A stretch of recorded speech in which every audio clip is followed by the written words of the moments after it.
In our last video, we were in Melbourne, Florida.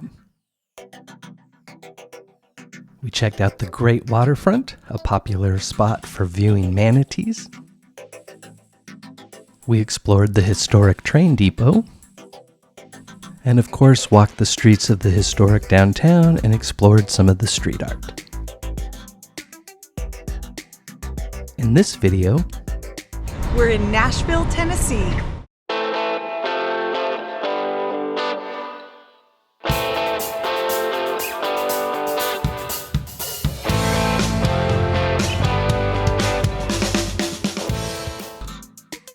For context, we explored Nashville in October of 2025. Nashville was the first stop on what we're calling our Fall Wanderlust, hopefully a new addition to this channel moving forward. And the other towns you see on this map are videos to come. Today we're in downtown Nashville, Tennessee. It's early morning, so it's not as crowded, and we're going to check out Broadway and then some of the side streets. So as Caro says, in this first section, we're going to explore Broadway, which is arguably the heart of the city, from the waterfront to just a little past Union Station. And then in the second section, we'll focus on the parallel streets, alleyways, and side streets. Timestamps can be found in the description below. The white building is Acme Feed and Seed, built in 1890 as a grocery, and it served as a feed and seed until 1999. It is now a restaurant, and it has great views from the rooftop bar.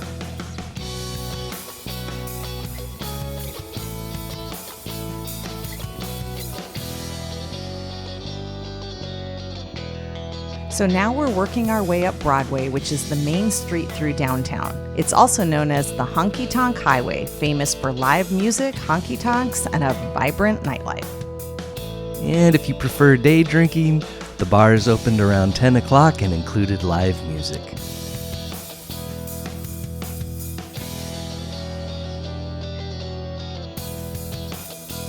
We've been to Nashville a few times, but we first visited in 2000. In the early 2000s, this lower Broadway area was attempting to rebound from urban blight. While some of the iconic venues that were present then are still here, it was much less saturated with these large multi-story businesses that we see today. In other words, if you haven't been to this city for 20 years or more, it'll be virtually unrecognizable to you. Since the 2010s, this area's had a lot more celebrity-branded restaurants and bars, which you'll see as we continue up Broadway.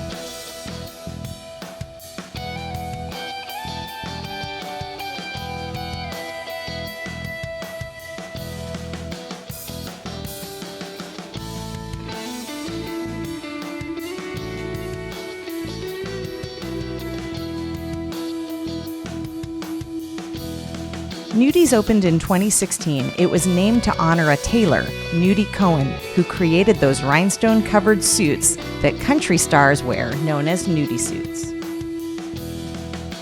Ernest Tubbs Record Shop opened in 1947 and founded the Midnight Jamboree radio show that same year, which continues to air on WSM radio every Saturday night after the Grand Ole Opry. So a little about Nashville itself. The city was founded in 1779 when this area was still part of North Carolina. It was incorporated in 1806. It is the capital and most populous city of Tennessee, and the current population is about 700,000. Bridgestone Arena opened in 1996 and has been home to the Nashville Predators NHL team since 1998.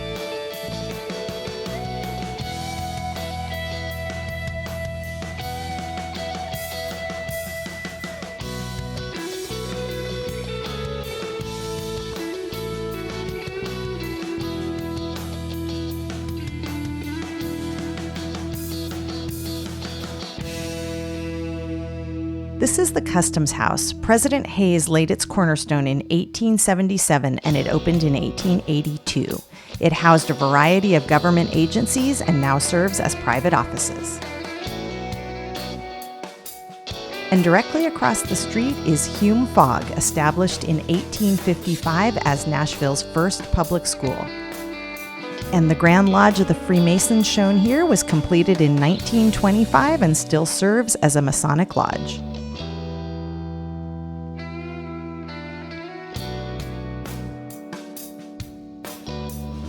The Frist Art Museum opened here in 2001 in a former U.S. Post Office building, which was built in 1933. Nashville's Union Station was built in 1900 and served as a passenger terminal until 1979. It was renovated in 1986 into a hotel, and we actually stayed here in 2006. This was actually one of the busiest train depots in the U.S., with many famous people visiting over the years, including Mae West and Al Capone. And in the background, you can see a lot of the new development happening downtown. And this is as far as we decided we wanted to go, so it was time to turn around and explore some of the parallel streets, side streets, and alleyways. Okay, we've explored Broadway, and now we're going to go back and forth down some of the side streets. While Broadway is the main attraction, if you're a tourist in Nashville, be sure to check out the side streets and alleyways. It's definitely worth your time. The Baptist Sunday School Board building was built in 1925 for church use. Now it's a multi-use office building. As you can see, the side streets are almost void of tourists, so if you want a taste of what Nashville used to be like, definitely wander away from Broadway.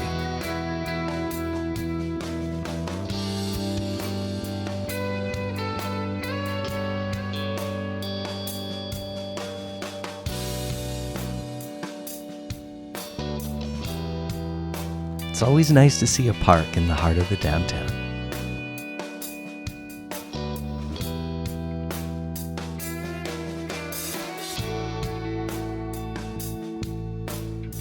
Star Piano opened in 1889 and is one of the city's oldest structures. It was also the city's first record shop.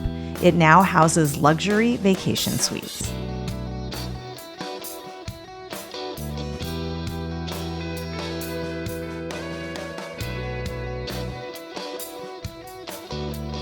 Check out this cool arcade. The Woolworth Theater was built in the 1890s and housed the Woolworth department store. It became a key site in the 1960s civil rights movement with its lunch counter sit-ins. Now it's a performing arts theater. This downtown Presbyterian church was built in 1851 and it served as a hospital during the Civil War.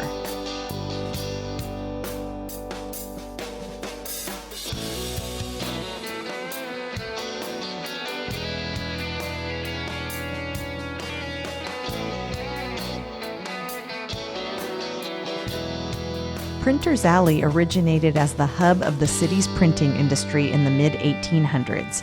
By the 1900s, it became an entertainment district with saloons, gambling halls, hotels, and speakeasies during Prohibition. It continues as a nightlife destination today.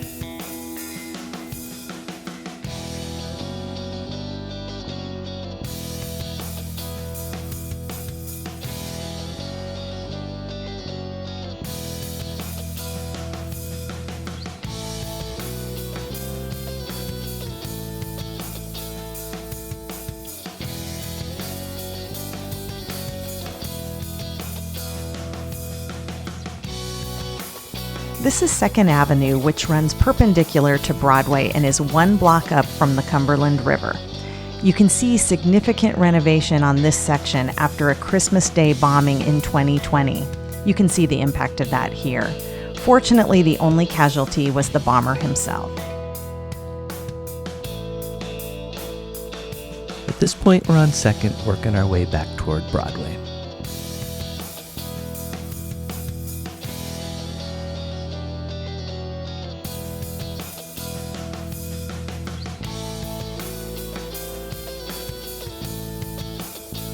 Category 10 is housed in a building built in the late 1800s. It was best known as home of the Wild Horse Saloon from 1994 to 2024, which even hosted the Wild Horse Saloon dance show on the Nashville network in the 90s.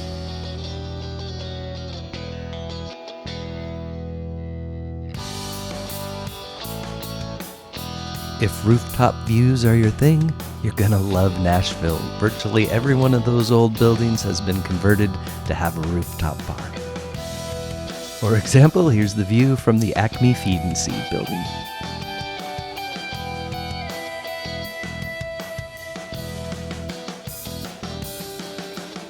At this point, we decided we wanted to check out the waterfront. And across the river is the Tennessee Titans football stadium. These are the views from Riverfront Park. And here's Fort Nashboro, a replica of the original fort built in 1780, which is now a history center run by the Parks Department.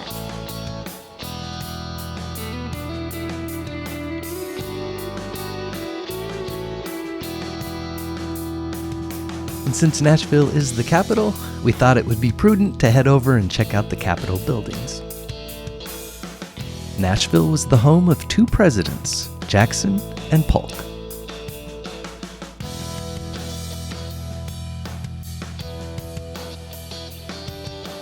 Andrew Jackson was the 7th U.S. president and also served as a U.S. Army general.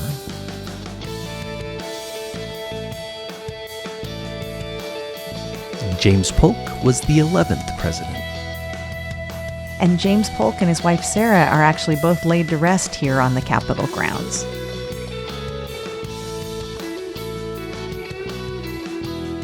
And if, like us, you enjoy street art, we do have a dedicated section toward the end of the video.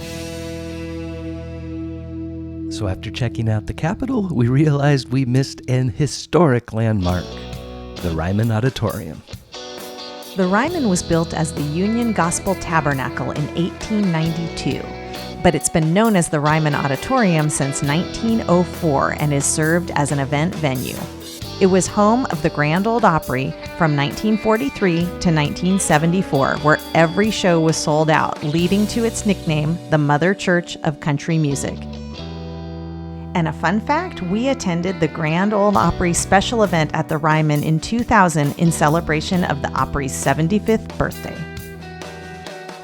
So just for fun, here's what the entrance looked like then, including our admission ticket, to what it looks like today. Visiting the Ryman inspired us to revisit the Country Music Hall of Fame and Museum. Directly across from the museum is the Walk of Fame Park. Even if you're not a fan of country music, the museum is definitely worth your visit. It's very well done and very interactive. Our policy on this channel is not to show paid attractions, but here's one picture from inside the museum.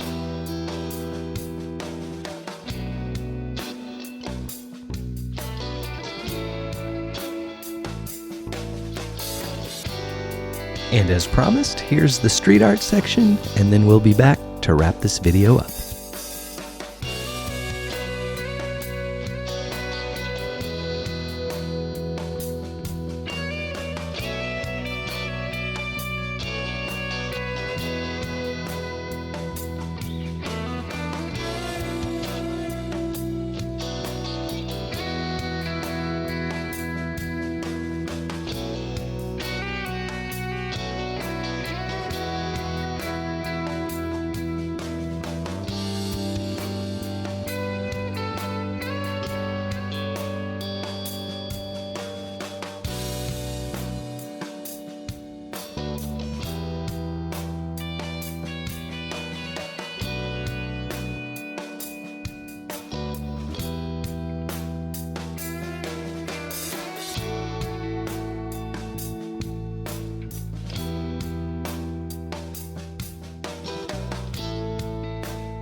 All right, what do you think of Nashville, Tennessee? Well, we've been here several times, but it's been many years and we can't believe how built up it's gotten, but I did love it. This is such a great city and so much history along with all the music. I loved every minute of it. It's been about 20 years, but I understand the appeal. I mean, it is a happening place. I jokingly have been calling it Nash Vegas. Yes, even in the middle of the afternoon, what is it, Thursday, the sidewalks packed, there's tourists everywhere. But the side streets, the back alleys, those are still kind of like I remember, so it's got a little bit of old and new. So we really loved it. Total thumbs up. I agree. All right, get off the couch. We'll see you next time. Cheers.